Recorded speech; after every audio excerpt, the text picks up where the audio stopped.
Swayam Prabha. Digital India. Educated India.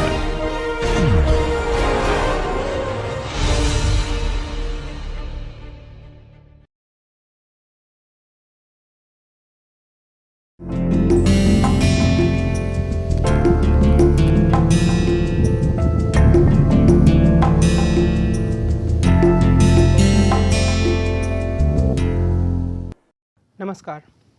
राजनीति सिद्धांतों की अवधारणा की पर होने वाली परिचर्चा की श्रृंखला में आज हम अधिकारों की बात करेंगे।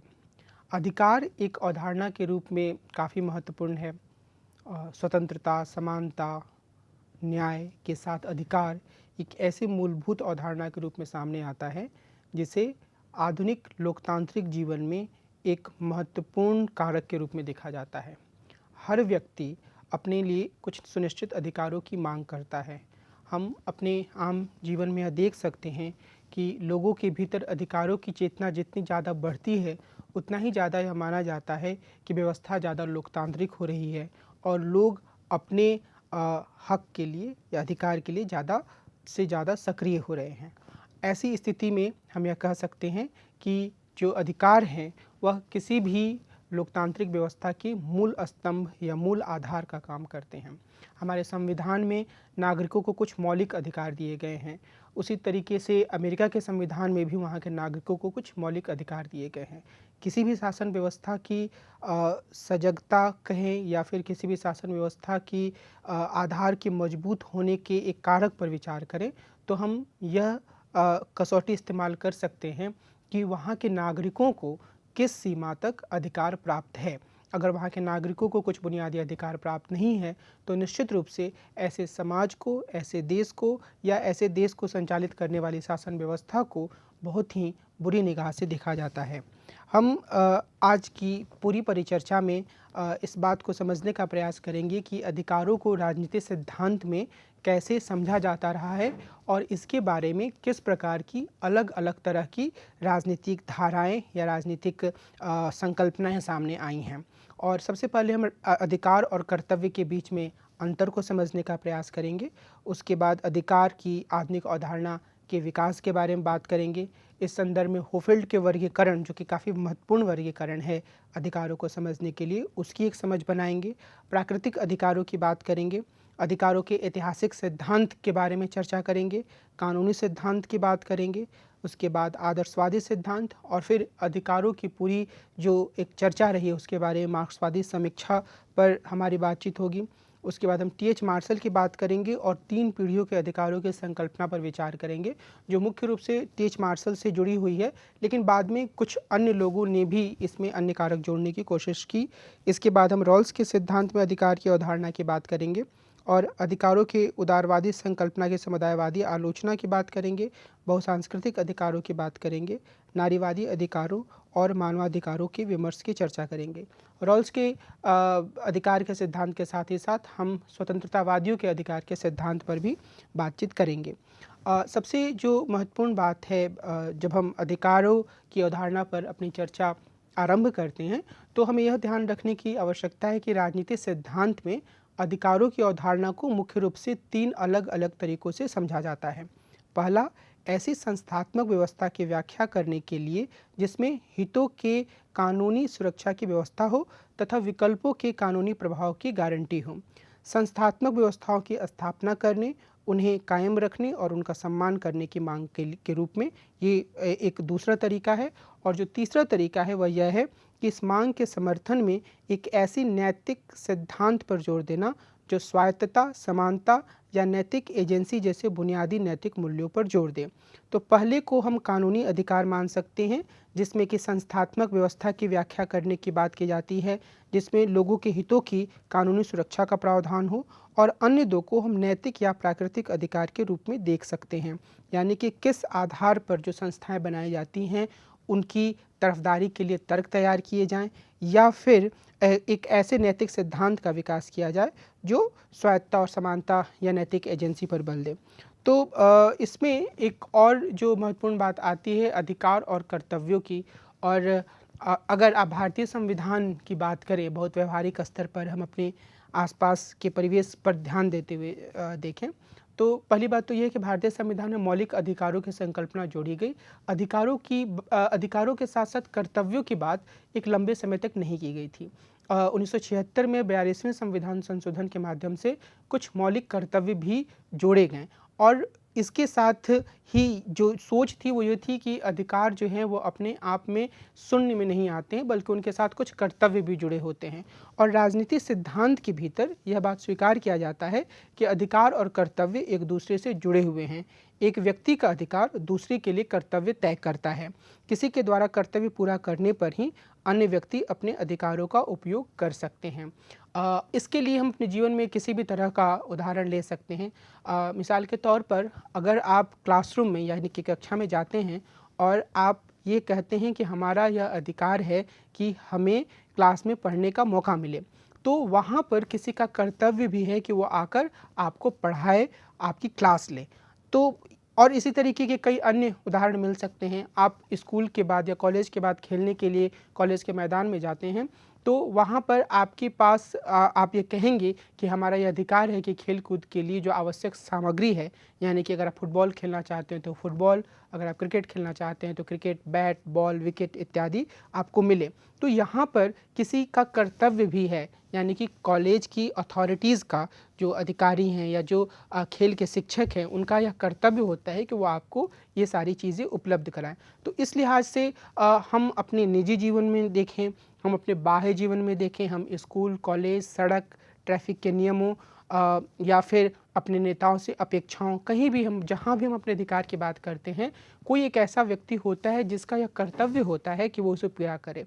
और इसके साथ ही यह भी माना जाता है कि हमें सिर्फ हमेशा अपने अधिकारों की बात नहीं करनी है, क्योंकि उसके साथ ही हमारे कुछ कर्तव्य भी साथ साथ चलते हैं जिनका हमें पालन करना चाहिए। लेकिन इस संदर्भ में एक महत्वपूर्ण बात है जो कि बेन और पेटर्स ने जिसकी ओर इशारा किया है, और वो कहते हैं कि अधिकांश मामलों में अधिकार और कर्तव्य का सह अस्तित्व होता है। यानी कि अगर हमारा कुछ अधिकार है तो उसके साथ हमारे कुछ कर्तव्य भी हैं, और लेकिन अल्प बुद्धि वाले लोगों पर कर्तव्य थोपना या बच्चों पर कर्तव्य थोपना सही नहीं होता है। तो मुख्य रूप से यहाँ पर जो तर्क है वो यही है कि कुछ एक ऐसे उदाहरण हो सकते हैं जहाँ पर हम यह नहीं कह सकते हैं कि सामने वाले व्यक्ति का कुछ कर्तव्य भी है। अगर मैं क्लासरूम वाले उदाहरण पर फिर से वापस जाऊँ तो हम यह मांग कर सकते हैं कि हमारा यह अधिकार है कि हम क्लास में पढ़ें, लेकिन उसके साथ ही हमारा कर्तव्य ये जुड़ा होता है कि जब हम क्लासरूम के भीतर जाते हैं तो हम अपने शिक्षक के द्वारा कही गई बातों को गंभीरता से सुने, क्लासरूम में बेकार की परेशानी या हल्ला गुल्ला ना करें।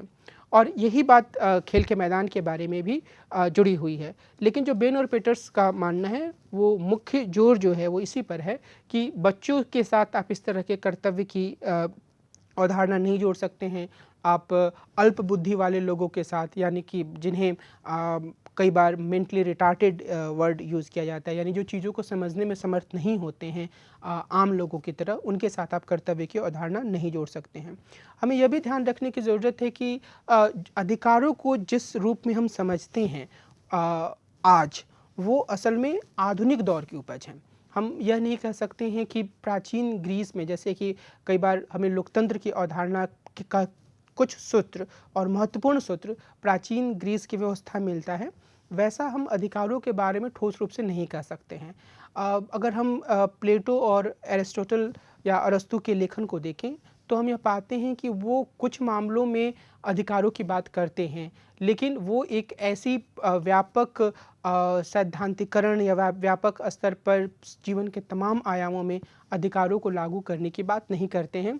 शायद वो एक पूरी व्यवस्था में कर्तव्य के आधार पर या सुनिश्चित भूमिका के आधार पर लोगों से यह अपेक्षा करते हैं कि वे इसका निर्वहन करें।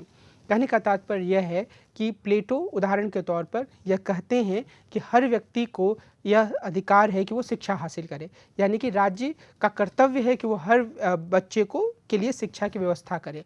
लेकिन इसके साथ ही जब शिक्षा के आधार पर किसी व्यक्ति की भूमिका तय हो जाती है कि वो सेना के काम में लगेगा, या फिर वो उत्पादक वर्ग में लगेगा, या फिर वो फिलोसोफर किंग की तरफ जाएगा, जो कि प्लेटो की पूरी एक व्याख्या की रूपरेखा है। तो प्लेटो कहते हैं कि जब भी शिक्षा के माध्यम से आपकी एक अवधारणा, आपकी एक भूमिका तय हो जाती है, तो आपको वो भूमिका निभानी चाहिए। यानी कि एक स्तर पर अधिकारों की बात आती है, पर व्यापक स्तर पर वो अधिकारों को एक तरीके से पीछे ले जाते हैं और व्यक्ति के कर्तव्य या उसकी सुनिश्चित भूमिका की बात करते हैं। उसी तरीके से अरस्तु या एरिस्टोटल जो है वो नागरिकों के अधिकारों की बात करते हैं और वो ये कहते हैं कि नागरिकों के कुछ निश्चित अधिकार हैं कि जब वो नागरिक की भूमिका निभा रहे हैं तो वो अपने विचारों को खुलकर अभिव्यक्त कर सकते हैं। अन्य नागरिकों के साथ वो समान तरीके से उनका भी अस्तित्व होता है, लेकिन एक बड़ी जनसंख्या के लिए वो असल में सुनिश्चित भूमिका की बात कर देते हैं। यानी महिलाओं के लिए, महिलाओं का कर्तव्य है कि वो परिवार के भीतर रहें, बच्चों की देखभाल करें और अपने पति के लिए ऐसा वातावरण तैयार करें, एक घर में ऐसा माहौल तैयार करें जिससे कि वह बाहर जाकर अपने नागरिकता के कर्तव्यों का सही तरीके से निर्वहन कर सके। उसी तरीके से दासों की भी भूमिका है कि दास जो हैं वो उनका कुछ सुनिश्चित कर्तव्य है पर उनके अधिकारों की बात नहीं है। तो मेरे कहने का जो मुख्य तात्पर्य है वो ये है कि हम जिस रूप में अधिकारों को आज के दौर में समझते हैं उसका कोई बहुत अच्छा या बहुत स्पष्ट सैद्धांतिकरण हमें प्राचीन ग्रीक लेखन में नहीं मिलता है। मध्य युग के आखिरी दौर में धीरे धीरे अधिकारों की अवधारणा उभरकर सामने आने लगी। 12वीं सदी में यूरोपीय चिंतन में अधिकारों की अवधारणा का उदय हुआ और 14वीं सदी में गैरसन के विचारों में यह पूर्ण सैद्धांतिक निर्मिति के रूप में सामने आया। सेंट थॉमस एक्विनास ने ईश्वर द्वारा निर्मित कुछ प्राकृतिक नियमों की बात की और उन्हें मनुष्य के व्यवहार का आधार माना, लेकिन उन्होंने अधिकारों से ज़्यादा कर्तव्यों पर जोर दिया। यानी कि वो ये बताने की उन्होंने कोशिश की कि ईश्वर ने कुछ प्राकृतिक नियम तय किए हैं और उसके आधार पर मनुष्यों को अपना व्यवहार करना चाहिए और उन प्राकृतिक नियमों के आधार पर ही मनुष्यों के कुछ अधिकार की बातें भी सामने आईं, लेकिन एक्विनास ने कर्तव्यों पर ज़्यादा जोर दिया। अगर हम अधिकारों को कानूनी रूप से समझने का प्रयास करते हैं और यानी कि कानून के भीतर किस तरीके से अधिकार सन्निहित होते हैं, उसका एक प्रभावशाली विश्लेषण होफील्ड ने प्रस्तुत किया। और होफील्ड जो हैं वो ये दिखाने की कोशिश करते हैं कि कोई भी चार तत्व जो होता है वो उनमें से कोई भी एक कानूनी अधिकार का निर्माण करता है। और ये चार तत्व कौन कौन से हैं? दावा, स्वतंत्रता, शक्ति और परिरक्षण या इम्यूनिटी। वे इसे अधिकार धारक, जिसे कि यहाँ पर हम एक ए मान सकते हैं, और अधिकार पूरा करने वाले यानी कि बी के बीच संबंधों को चार श्रेणियों के रूप में प्रस्तुत करते हैं। यानी वो ये बताते हैं कि एक व्यक्ति जो अधिकार को धारण करता है यानी कि ए, और दूसरा व्यक्ति जो कि अधिकार को पूरा करता है यानी कि बी, उसके बीच में चार तरीके से संबंध हो सकते हैं। पहला वो कहते हैं कि ए का दावा अधिकार, क्लेम राइट्स, होता है किसी अन्य के, जो कि किसी अन्य के कर्तव्य होने पर निर्भर करता है। यहाँ ए किसी अन्य व्यक्ति या संस्था से जेड वस्तु का दावा कर सकता है। मसलन एक व्यक्ति को यह अधिकार है कि उस पर हमला ना हो, यानी कि यदि व्यक्ति ए है तो वह बी, जो कि पुलिस हो सकती है या राज्य की कोई और संस्था हो सकती है, उससे यह अपेक्षा कर सकता है कि वह उसे जेड वस्तु यानी कि सुरक्षा उपलब्ध कराएं। दूसरे स्तर पर एक स्वतंत्रता या विशेषाधिकार अधिकार होता है जिसमें व्यक्ति ए का जेड का अधिकार बी पर कोई कर्तव्य नहीं थोपता है। यानी कि एक व्यक्ति ए है और उसे जेड काम करना है तो बी, जो कि दूसरे व्यक्ति या दूसरी संस्था है, उस पर कोई कर्तव्य नहीं सामने आता है। इसका उदाहरण ये हो सकता है कि यदि किसी व्यक्ति ए पर हमला होता है तो उसे आत्मरक्षा का अधिकार है, इसमें जेड का कोई कर्तव्य नहीं है। यानी कि अगर हमले की स्थिति आती है तो वो व्यक्ति खुद कार्रवाई कर सकता है, ये उसकी स्वतंत्रता या विशेषाधिकार के रूप में है। तीसरा इम्यूनिटी की बात है, जिसमें एक विशेष प्रकार की छूट होती है जो कानून द्वारा व्यक्तियों को दी जाती है। यदि किसी व्यक्ति ए को इम्यूनिटी या परिरक्षण प्राप्त है तो बी को यह प्राधिकार नहीं होता है कि वह उससे कोई काम करने के लिए मजबूर करे। मसलन वृद्ध लोगों को सेना में शामिल किए जाने से परिरक्षण या इम्यूनिटी प्राप्त होता है। या उदाहरण के तौर पे कई ऐसे नियम कानून होते हैं जहाँ पर हम यह कहते हैं कि हमें इस चीज़ की इम्यूनिटी मिली हुई है। मिसाल के तौर पर यदि किसी व्यक्ति को गिरफ्तार किया जाता है तो उसे एक निश्चित अवधि के भीतर मजिस्ट्रेट के सामने पेश किया जाता है। अगर ऐसा नहीं किया जाता है तो वो कानूनन गलत होगा। तो व्यक्ति यह कह सकता है कि उसे इस चीज़ की इम्यूनिटी है कि कोई व्यक्ति उसे बिना कानूनी प्रक्रिया के, एक कोई सरकारी संस्था भी, पुलिस भी उसे बिना कानूनी प्रक्रिया के एक निश्चित अवधि से ज़्यादा समय तक हिरासत में नहीं रख सकती है। उसे उस कानूनी प्रक्रिया का पालन करना होगा, यानी उसे एक तरह की इम्यूनिटी मिली हुई है। तो हर व्यक्ति को एक तरह की इम्यूनिटी या परिरक्षण की जो पूरी अवधारणा है, उसका मतलब यह है कि उसके उस अधिकार में दूसरा कोई दखलंदाजी नहीं कर सकता है या उसे किसी दूसरे तरीके से काम करने के लिए मजबूर नहीं किया जा सकता है। चौथे स्तर पर किसी व्यक्ति के पास शक्ति के रूप में अधिकार होता है, जिससे वह दूसरों के अधिकार और कर्तव्यों को बदल सकता है। मिसाल के तौर पर एक अधिकारी है और वह किसी व्यक्ति की जांच करता है तो वो उस पर जुर्माना लगा सकता है। या अगर हम सड़क पर जा रहे हैं अपनी कार से, तो किसी ट्रैफिक पुलिस वाले को यह अधिकार होता है कि यदि हमने कुछ गलत किया है तो वो हमारे ऊपर जुर्माना लगा सकता है। तो ये जो चौथी स्थिति होती है, उसमें एक तरीके का अधिक शक्ति के रूप में अधिकार प्राप्त होता है अधिकार धारक के पास, और वो दूसरे व्यक्ति की स्थिति को बदल सकता है। यह जो पूरा वर्गीकरण है वो अधिकारों की जो एक अवधारणा है उसको समझने में हमें मदद करती है, क्योंकि दावा के रूप में, स्वतंत्रता या विशेषाधिकार के रूप में, इम्यूनिटी या परिरक्षण के रूप में और शक्ति के रूप में, ये 4 तरीके के अधिकार हैं। होफेल्ड का दावा करते हैं और बहुत सारे विद्वानों का मानना है कि यह दावा काफ़ी हद तक सही है कि जिसके आधार पर हम हर तरीके के अधिकारों को वर्गीकृत कर सकते हैं। एक व्यक्ति के रूप में हम जिन भी अधिकारों का दावा करते हैं वो इन चारों में से किसी न किसी एक रूप में होती हैं। इसलिए होफेल्ड के इस वर्गीकरण को समझना बहुत ही महत्वपूर्ण है। बहरहाल अगर हम आधुनिक समय में अधिकारों की पूरी अवधारणा की विकास की चर्चा करते हैं तो उसमें जो सबसे महत्वपूर्ण विचार आता है वो प्राकृतिक अधिकारों का सिद्धांत है। और ये प्राकृतिक अधिकारों का सिद्धांत मुख्य रूप से हम कह सकते हैं कि हॉब्स और लॉक के सिद्धांतों में विकसित हुआ।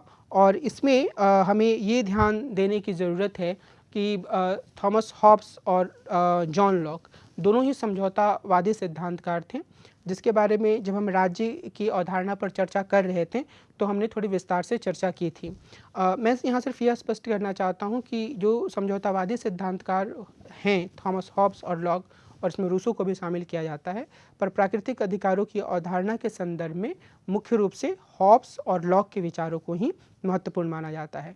तो ये एक प्राकृतिक अवस्था या स्टेट ऑफ नेचर की अवधारणा लाते हैं, जिसमें ये कहते हैं, हॉब्स कहते हैं कि व्यक्ति काफ़ी असुरक्षित स्थिति में होता है क्योंकि इसे अन्य लोगों से खतरा होता है। तो वो उस खतरनाक स्थिति में जो हॉब्स हैं वो प्रत्येक व्यक्ति को यह प्राकृतिक अधिकार देते हैं, या वो कहते हैं कि हर व्यक्ति के पास यह प्राकृतिक अधिकार होता है कि वह अपनी सुरक्षा के लिए कुछ भी कर सकता है। तो ये आत्मरक्षा का प्राकृतिक अधिकार, इसे हॉब्स स्वीकार करते हैं। लेकिन जॉन लॉक ने ज़्यादा स्पष्टता से प्राकृतिक अधिकारों की अवधारणा को अभिव्यक्त किया। जो लॉक हैं वो ये कहते हैं कि जो प्राकृतिक अवस्था होती है वो उसमें शुरुआती स्तर पर वे व्यक्ति और ईश्वर के बीच स्पष्ट नैतिक संबंधों की बात करते हैं और कहते हैं कि चूंकि ईश्वर जीवन का उपहार देते हैं, इसलिए यह प्रकृति का बुनियादी नैतिक नियम है कि किसी को भी दूसरे को मारने या नष्ट करने या दास बनाने का अधिकार नहीं है। निश्चित रूप से इन प्राकृतिक कर्तव्यों के साथ, इन प्राकृतिक अधिकारों के साथ कर्तव्य भी जुड़े हुए हैं। इसका मतलब यह है कि यदि हमारा प्राकृतिक अधिकार है कि हमारे जीवन की सुरक्षा हो, तो हमारा यह प्राकृतिक कर्तव्य भी है कि हम दूसरों को नुकसान ना पहुंचाएं। और इसी के आधार पर जॉन लॉक ने जीवन, स्वतंत्रता और संपत्ति के प्राकृतिक अधिकारों की बात कही है। अब यहाँ पर हमें थोड़ा सा लॉक को स्पष्टता से समझने की ज़रूरत है। लॉक यह कहते हैं कि प्रत्येक व्यक्ति जो होता है वो अपने व्यक्तित्व का स्वामी होता है और उसका जो श्रम होता है वो उसका मालिक होता है।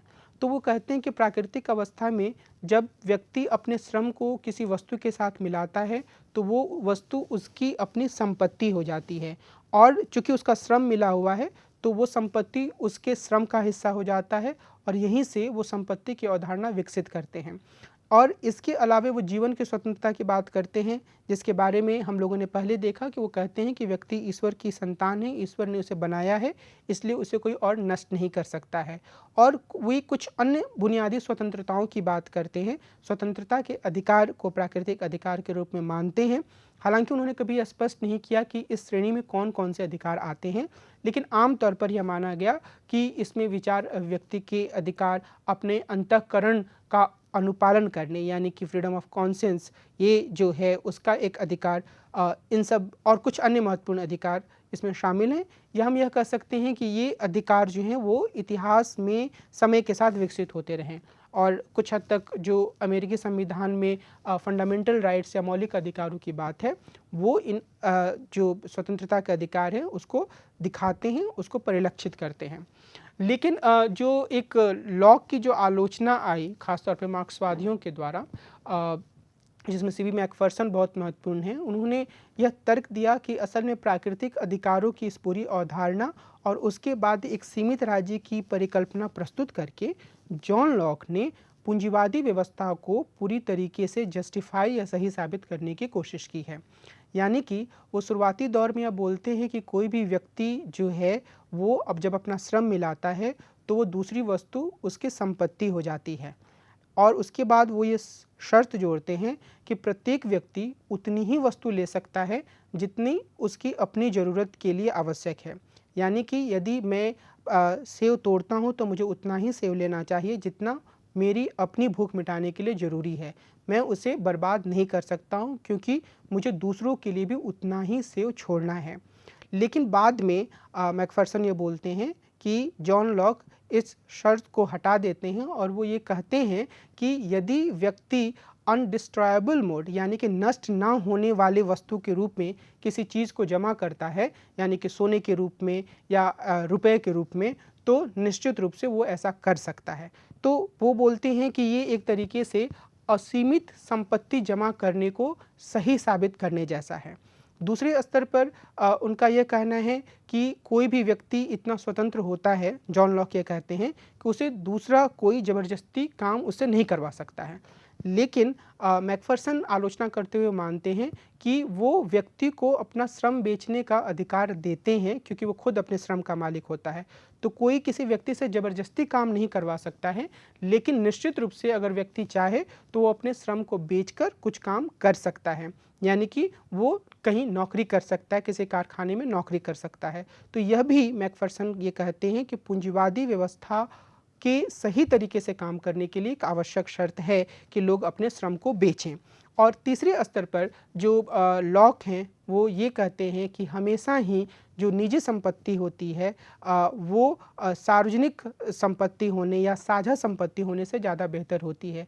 ट्रेजरी ऑफ कॉमन्स का सहारा लेते हुए लॉक ने यह कहा कि एक अगर कोई बागीचा है, उसका कोई मालिक नहीं है, तो वहाँ पर कोई खास उत्पादन नहीं होगा, चीज़ें अस्त व्यस्त होकर नष्ट हो जाएंगी।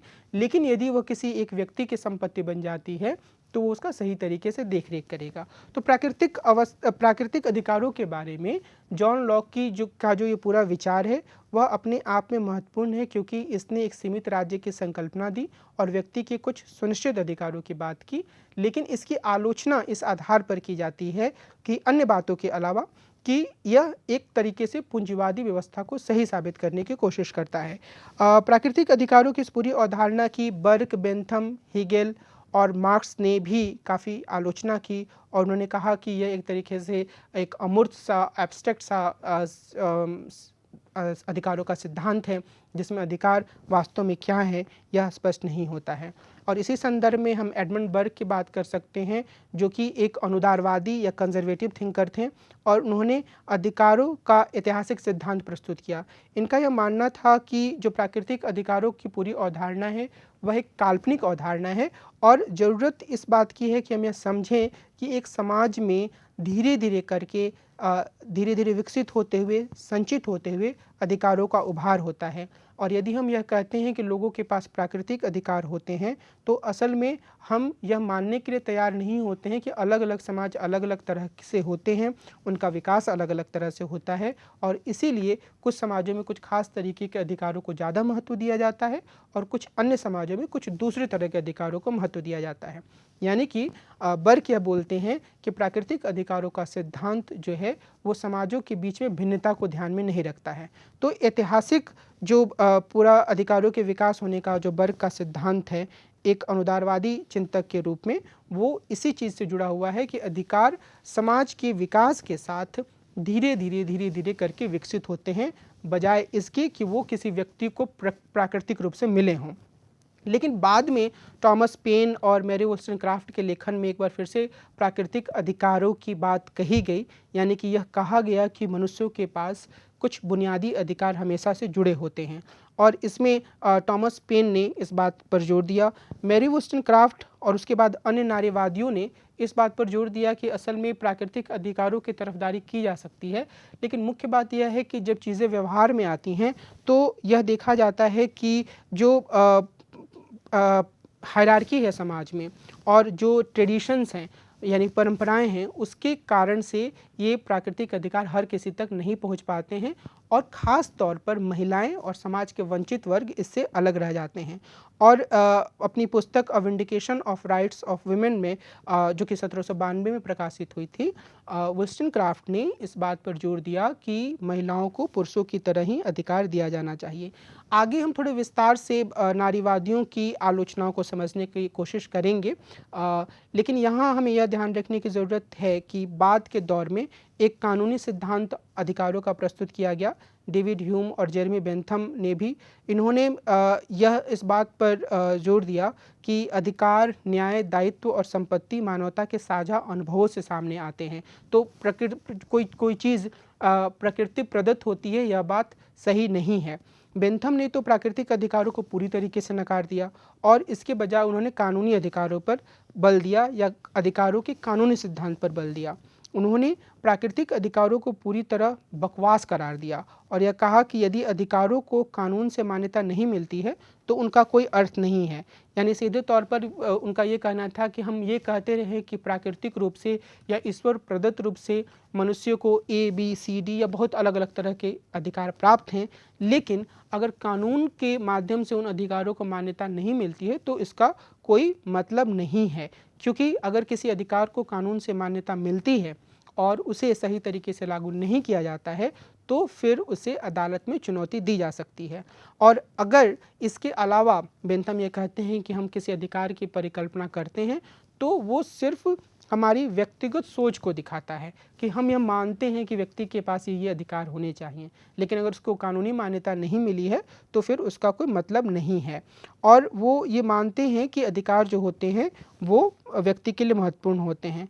एक और महत्वपूर्ण चीज़ बेंथम जोड़ते हैं और वो बोलते हैं कि अगर प्राकृतिक अधिकारों पर ज़रूरत से ज़्यादा जोर दिया जाएगा तो यह व्यक्ति में विद्रोह की भावना भर सकता है। इसका मतलब यह है कि अगर किसी व्यक्ति को यह लगता है कि उसके पास बहुत सारे अधिकार हैं लेकिन वास्तव में उसे वह अधिकार नहीं मिलते हैं, यानी कि कोई यह कहता है कि तुम्हारे पास प्राकृतिक अधिकार के रूप में बहुत सारी चीज़ें हैं लेकिन लोगों को महसूस होता है कि वास्तविक जीवन में उनके पास ये अधिकार नहीं है, तो वो मौजूदा व्यवस्था के खिलाफ विद्रोह कर सकते हैं, क्योंकि वो उन सारे अधिकारों को जिन्हें प्राकृतिक अधिकार के रूप में उन्हें दिए जाने की बात कही जाती है, वे चाहेंगे कि उनके पास वो अधिकार आएँ।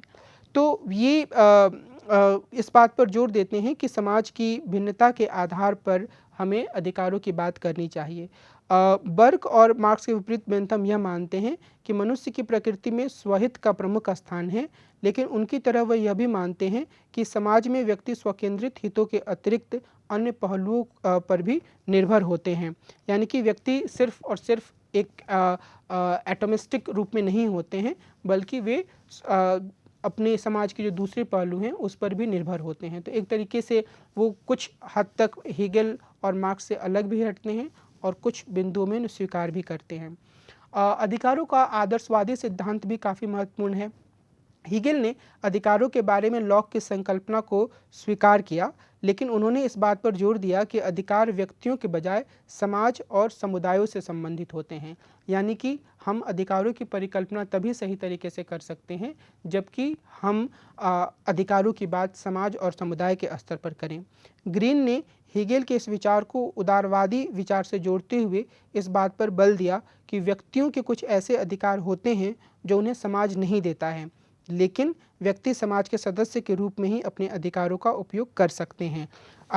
इसका अर्थ निश्चित रूप से यही है कि हीगेल जो ग्रीन हैं वो ये मानते हैं कि व्यक्तियों के पास कुछ अधिकार होते हैं, लेकिन वो अधिकार जो हैं वो अमूर्त रूप में नहीं होते हैं, बल्कि व्यक्ति उन अधिकारों को समाज में इस्तेमाल कर सकते हैं। यानी कि समुदाय की भूमिका काफ़ी महत्वपूर्ण है। ये उस तरह की सोच है जो कि जॉन लॉक नहीं ला पाते हैं, और जॉन लॉक व्यक्ति के कुछ बुनियादी अधिकारों को मानते हैं और समाज की भूमिका को बहुत ज़्यादा महत्व नहीं देते हैं।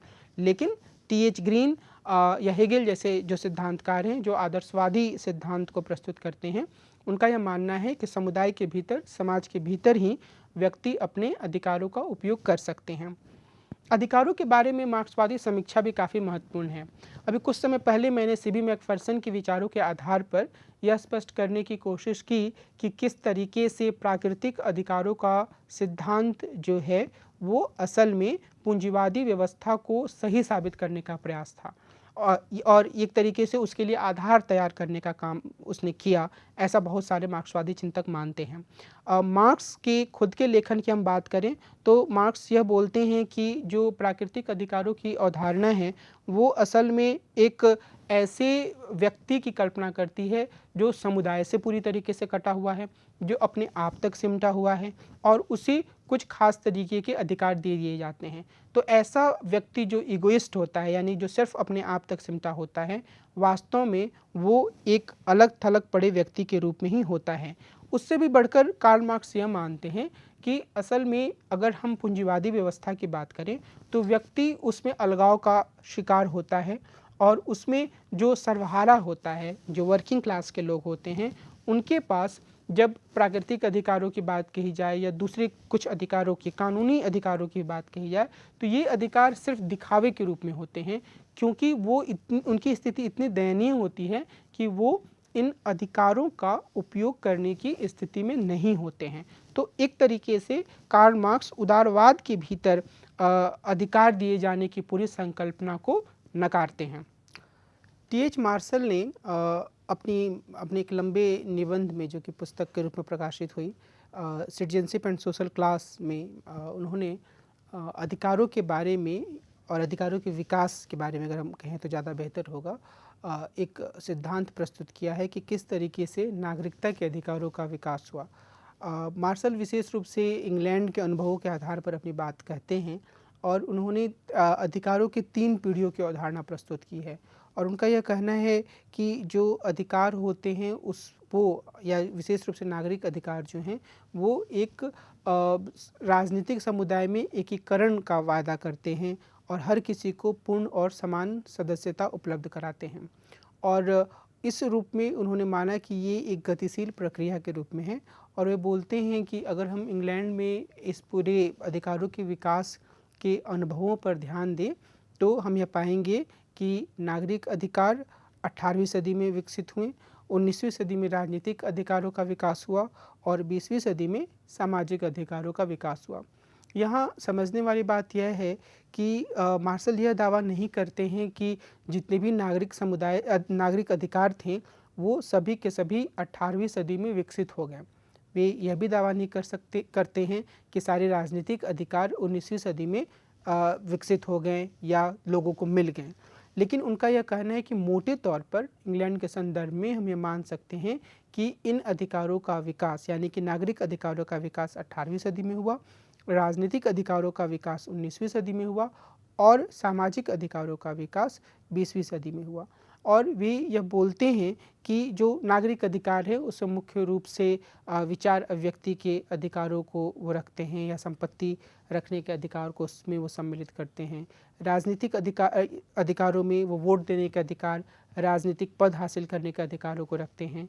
और जो सामाजिक अधिकार हैं उन अधिकारों में वो लोगों के सामाजिक अधिकारों को रखते हैं, जिसमें शिक्षा हासिल करने का अधिकार, अच्छे स्वास्थ्य का अधिकार, इस तरह के अधिकार सम्मिलित किए जा सकते हैं। मार्शल इस बात पर जोर देते हैं कि असल में जो एक पीढ़ी के अधिकार आए, यानी कि नागरिक अधिकार, उन्होंने अगली पीढ़ी के अधिकार यानी कि राजनीतिक अधिकारों के लिए आधार भूमि तैयार किया, और फिर राजनीतिक अधिकारों ने सामाजिक अधिकारों के लिए आधार तैयार किया।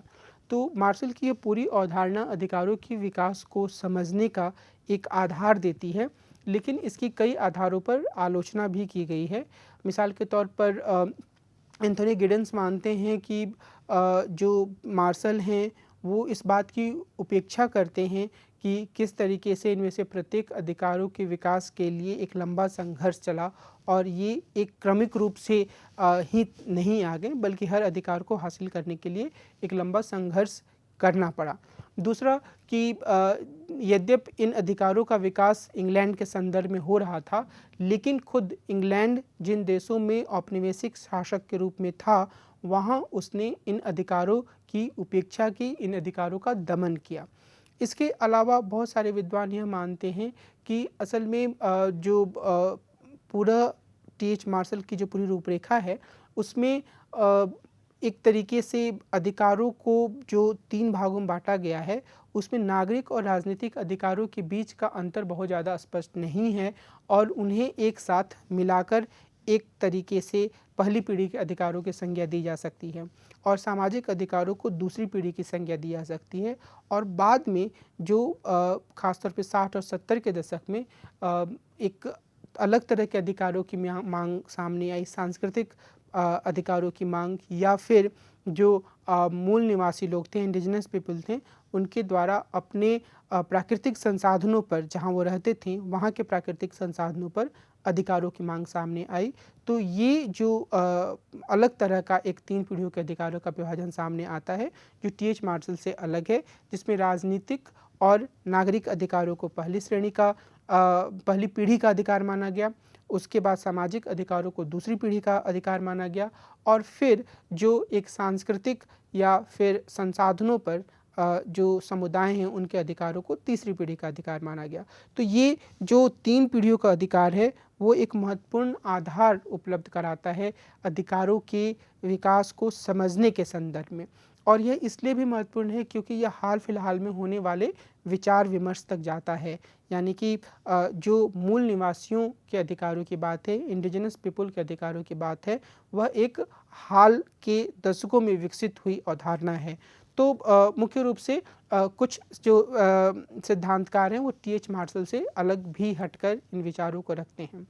अगर हम अधिकारों के बारे में चलने वाले हाल फिलहाल के वाद विवाद पर ध्यान दें, तो उसमें मुख्य रूप से हम रॉल्स के सिद्धांतों में जिस तरीके से अधिकार की अवधारणा सामने आती है, और उसके बाद स्वतंत्रतावादियों ने जिस प्रकार से अधिकार की अवधारणा पर जोर दिया, और फिर नारीवादियों के लेखन में जिस प्रकार से अधिकार की बातें सामने आई, तो उस पर हमें ध्यान देने की ज़रूरत होगी, उनके बारे में एक समझ बनाने की ज़रूरत होगी। अगर हम जॉन रॉल्स की बात करें, तो अगर आपको याद हो तो हम लोगों ने जब हम न्याय की बात कर रहे थे, तो हम लोगों ने इसकी काफ़ी विस्तार से चर्चा की थी कि किस तरीके से जॉन रॉल्स न्याय की बात करते हैं, और उसमें हमने रॉल्स के सिद्धांत की विस्तार से विवेचना की थी। अगर हम अधिकारों के संदर्भ में या अधिकारों के परिप्रेक्ष्य से जॉन रॉल्स के विचारों का परीक्षण करें, तो हम ये पाते हैं कि जॉन रॉल्स यह कहते हैं कि सभी लोगों को कुछ बुनियादी स्वतंत्रताओं का अधिकार है। यानी कि अगर हम उनके न्याय के सिद्धांत की बात करें, तो उनके न्याय के सिद्धांत में मुख्य रूप से 2 सिद्धांत हैं। पहला सिद्धांत अधिकतम स्वतंत्रता का सिद्धांत है, जिसमें यह कहा गया है कि सभी लोगों को ऐसी अधिकतम स्वतंत्रता मिलनी चाहिए जो दूसरे लोगों की स्वतंत्रताओं के साथ निभ सके। उसके बाद दूसरे सिद्धांत के 2 भाग हैं।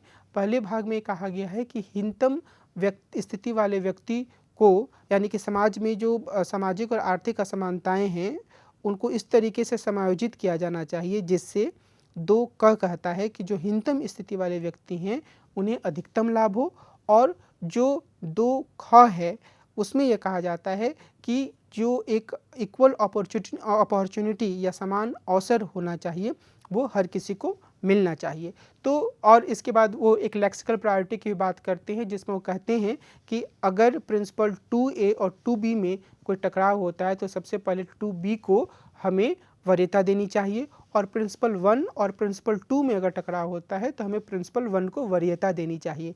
तो इस लिहाज से वो लोगों की कुछ बुनियादी स्वतंत्रताओं के अधिकार को सबसे ज़्यादा वरीयता देते हैं।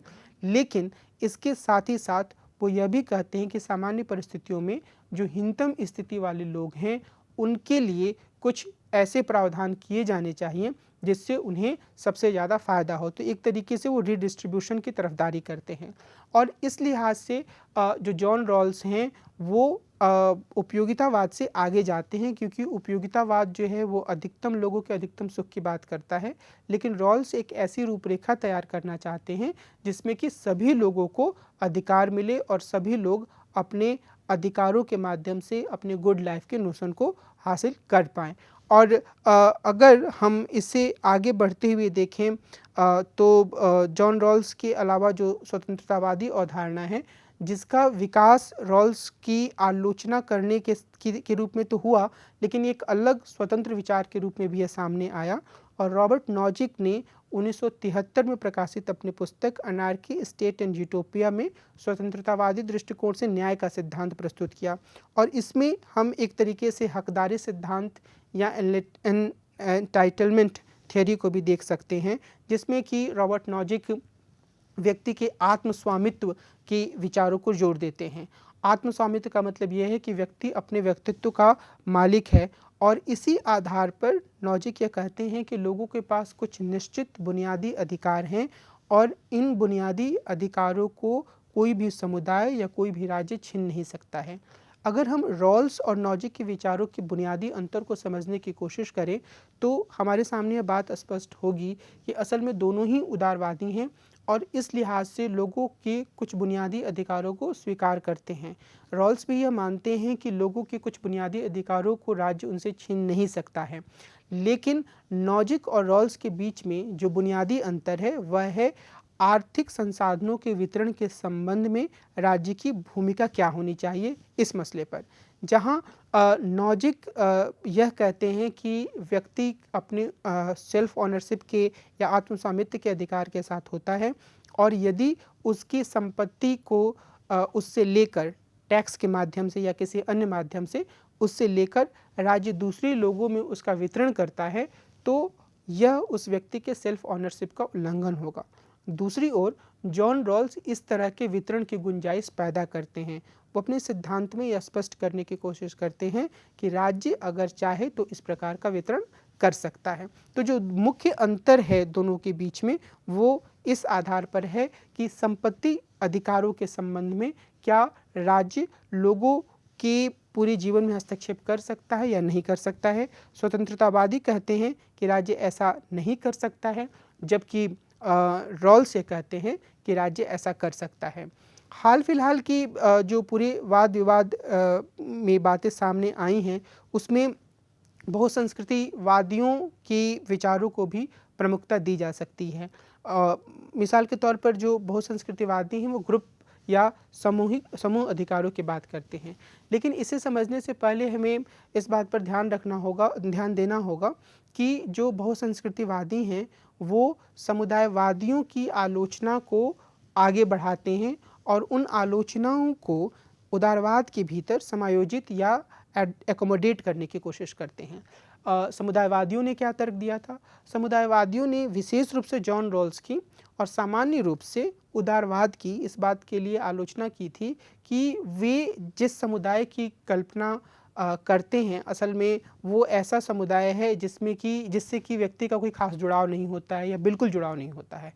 तो समुदायवादियों ने, जिसमें कि माइकल सेंडल, माइकल वॉल्जर और टेलर जैसे विद्वान सब मिले थे, इन लोगों ने ये रेखांकित किया कि उदारवाद के भीतर व्यक्ति की एक अणुवादी संकल्पना सामने आती है और व्यक्ति को जो अधिकार दिए जाते हैं वो एक ऐसे व्यक्ति के रूप में दिए जाते हैं जिसका कि अपने समुदाय से कोई संबंध नहीं होता है।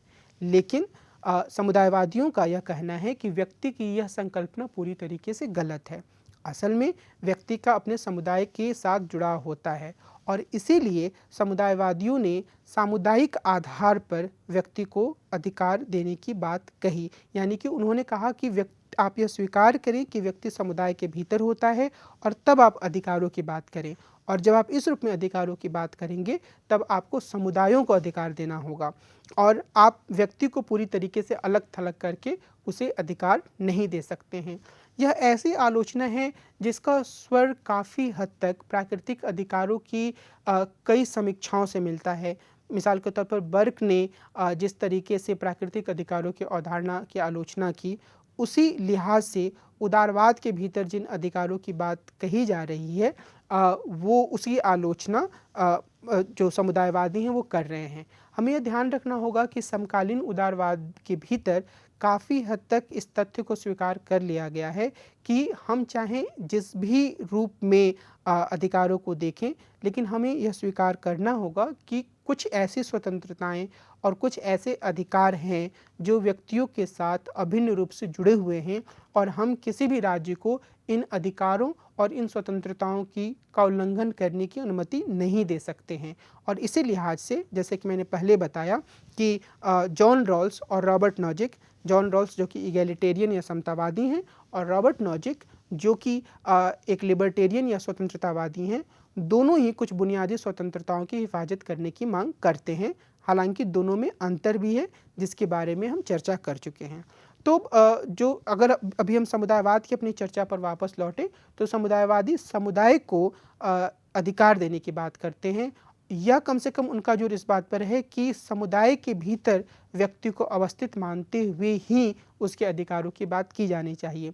और बहुसंस्कृतिवादियों ने विभिन्न संस्कृतियों के अस्तित्व को माना और इसके आधार पर समूह अधिकारों की बात की। अगर हम विल किमलिका जो कि एक महत्वपूर्ण बहुसंस्कृतिवादी या मल्टीकल्चरल थियरिस्ट, बहुसंस्कृतिवादी सिद्धांतकार हैं, अगर हम उनके लेखन पर ध्यान दें तो हम यह पाते हैं कि वह इस बात पर जोर देते हैं कि जो अलग अलग तरीके के समुदाय हैं उनके लिए विशेष अधिकारों का प्रावधान किया जाना चाहिए। लेकिन पहले स्तर पर किमलिका यह कहते हैं कि किसी भी देश या समाज में लोगों के पास कुछ बुनियादी उदारवादी स्वतंत्रताएं होनी चाहिए, और उसके बाद दूसरे स्तर पर वो इस बात के पर जोर देते हैं कि जो अलग अलग तरह के समुदाय हैं उनके अधिकारों को भी मान्यता मिलनी चाहिए।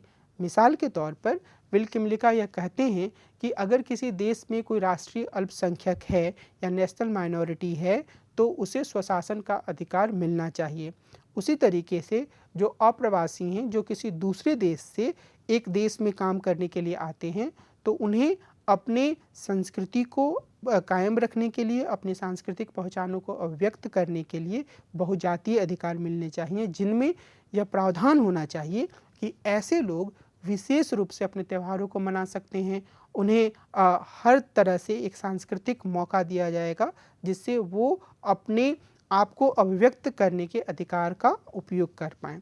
तीसरे स्तर पर विल किमलिका ने स्पेशल रिप्रेजेंटेशन राइट्स या विशेष प्रतिनिधित्व अधिकारों की बात की, यानी कि कुछ ऐसे समूह जिनका कि प्रतिनिधित्व कहीं नहीं हो पाता, उनके लिए ऐसा प्रावधान होना चाहिए जिससे वे अपना प्रतिनिधित्व सुनिश्चित करा पाएँ। और ऐसे समूह कौन कौन से हो सकते हैं? कई बार जो बुज़ुर्ग लोग होते हैं या जो महिलाएं होती हैं या फिजिकली चैलेंज्ड जो लोग होते हैं उनका प्रतिनिधित्व सामने नहीं आ पाता है, तो ऐसे समूहों के लिए विशेष प्रावधान करने पर विल किमलिका जोर देते हैं।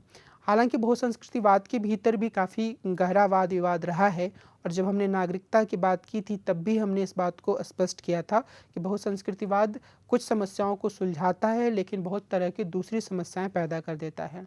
मसलन अपने आप में यह आसान काम नहीं है कि एक व्यक्ति के अधिकार और एक समुदाय के अधिकार के बीच में सामंजस्य स्थापित किया जाए, क्योंकि कई ऐसे मौके आ सकते हैं जब एक समुदाय अपनी स्वायत्तता के अधिकार का इस तरीके से उपयोग करे जिससे व्यक्ति का अधिकार बाधित हो। मिसाल के तौर पर अगर हम हिंदुस्तान की बात करें तो ऐसा हो सकता है कि कोई एक समुदाय यह कहे कि व्यक्ति या कोई लड़की अपनी मर्जी के अनुसार शादी नहीं कर सकती है, तो ऐसी स्थिति में क्या किया जा सकता है? विल किमलिका कहते हैं कि ऐसी स्थिति में व्यक्ति के अधिकारों को वरीयता दी जानी चाहिए, लेकिन ये एक ऐसा मसला है जो कि हमेशा ही व्यक्ति और समुदाय और राज्य के बीच में तनाव की वस्तु बनी रहती है। बहरहाल इसमें कोई संदेह नहीं है कि हाल फिलहाल के समय में बहुसंस्कृतिवाद ने उदारवादी रूपरेखा के भीतर समूहों के अधिकारों को वरीयता देने या उसे ठीक तरीके से मान्यता प्रदान करने में अहम भूमिका निभाई है। अगर हम नारीवादी समीक्षा की बात करें तो हमें यह बात स्पष्ट रूप से ध्यान में रखनी होगी कि नारीवाद के भीतर कई अलग अलग तरह की धाराएं हैं और उन अलग अलग तरह की धाराओं ने अधिकारों के पूरे विमर्श पर सवालिया निशान लगाए हैं। जहां उदारवादी नारीवादी यह मानती हैं कि जो अधिकार हैं वो मुख्य रूप से पुरुषों से संबंधित रहे हैं, लेकिन इसके साथ ही वो इस बात पर जोर देती हैं कि सार्वजनिक दायरे में इसमें काफ़ी कुछ संशोधन किया जा सकता है। कानूनों के माध्यम से ऐसे कानून लाए जा सकते हैं जिससे महिलाओं को भी एक सुनिश्चित अधिकार मिले या वो भी पुरुषों के बराबर अधिकार हासिल कर पाएँ। समाजवादी नारीवादी अधिकारों के उदारवादी विश्लेषण को मार्क्सवाद की तरह ही पूंजीवादी संबंधों की रूपरेखा में देखती हैं। यानी उनका कहना ये है कि एक पूंजीवादी व्यवस्था के भीतर आम लोग विशेष रूप से मतलब सामान्य तौर पर जो भी व्यक्ति, चाहे वो पुरुष है चाहे वो स्त्री है, वो अपने अधिकारों का उपभोग नहीं कर सकता है, क्योंकि वो सिर्फ एक दिखावा के रूप में होता है। क्योंकि समाज में जो उत्पादन के साधन होते हैं उन पर तो एक छोटे तबके का यानी पूंजीपति वर्ग का ही अधिकार होता है। तो जो मजदूर वर्ग होता है और उससे जुड़ी हुई जो महिलाएं होती हैं, उनके पास अगर कोई अधिकार होता भी है तो वो सिर्फ दिखावे का होता है। इसके अलावा ये बोलती हैं समाजवादी नारीवादी कि महिलाओं के ऊपर पितृसत्ता का भी जकड़न होता है। यानी कि जो अधिकारों का पूरा विमर्श है उसमें महिलाएं दो तरीके से दबावों का सामना करती हैं। एक पूंजीवाद के कारण उत्पन्न होने वाले दबाव और दूसरा पितृसत्ता के कारण उत्पन्न होने वाले दबाव, जिसमें कि पितृसत्ता के भीतर ऐसे मानक होते हैं, ऐसे नियम होते हैं जो सिर्फ और सिर्फ पुरुषों का पक्ष लेते हैं, और वो इसीलिए समाजवादी नारीवादी इन दोनों के खिलाफ संघर्ष की बात करती हैं। तीसरे स्तर पर जो रेडिकल नारीवादी हैं उनका यह मानना है कि असल में ये जो पूरी संरचना है वो पितृसत्ता पर आधारित है, और अगर महिलाओं के लिए अधिकार सुनिश्चित करना है तो उसे बिल्कुल ही अलग तरीके से परिभाषित करना होगा। और उसमें वो ये नारा देती हैं कि निजी सार्वजनिक है, निजी राजनीतिक है, प्राइवेट इज़ पॉलिटिकल। और जब वो प्राइवेट इज़ पॉलिटिकल का नारा देती हैं तो उनका यह कहना है कि महिलाओं की जीवन से जुड़ी हुई तमाम पहलुओं का राजनीतिकरण करने की ज़रूरत है, और वहाँ पर यह शिनाख्त करने की ज़रूरत है कि किस तरीके से पितृसत्ता के मानक उनके अधिकारों और उनकी स्वतंत्रताओं को चोट पहुँचाते हैं, और इसी लिहाज से उनसे एक तरीके की मुक्ति का संघर्ष किए जाने की ज़रूरत है। तो नारीवाद के भीतर अलग अलग तरीके से इन सभी मसलों पर विचार सामने आता है। अगर हम अधिकारों की बात करते हैं वर्तमान दौर में और हम मानवाधिकारों के विमर्श की बात नहीं करते हैं तो यह पूरी चर्चा अधूरी रह जाती है। मानव अधिकार एक लिहाज से हम कह सकते हैं कि जो प्राकृतिक अधिकारों की बात कही गई थी उसका एक समकालीन स्वरूप है। यानी इसमें भी प्राकृतिक अधिकारों की तरह माना जाता है कि मनुष्य होने के नाते मनुष्यों के पास कुछ बुनियादी अधिकार हैं, और इन बुनियादी अधिकारों का हर किसी के द्वारा सम्मान किया जाना चाहिए। अंतर्राष्ट्रीय स्तर पर कई ऐसे प्रस्ताव स्वीकार किए गए हैं जो कि ऐसे अधिकारों को मान्यता देते हैं।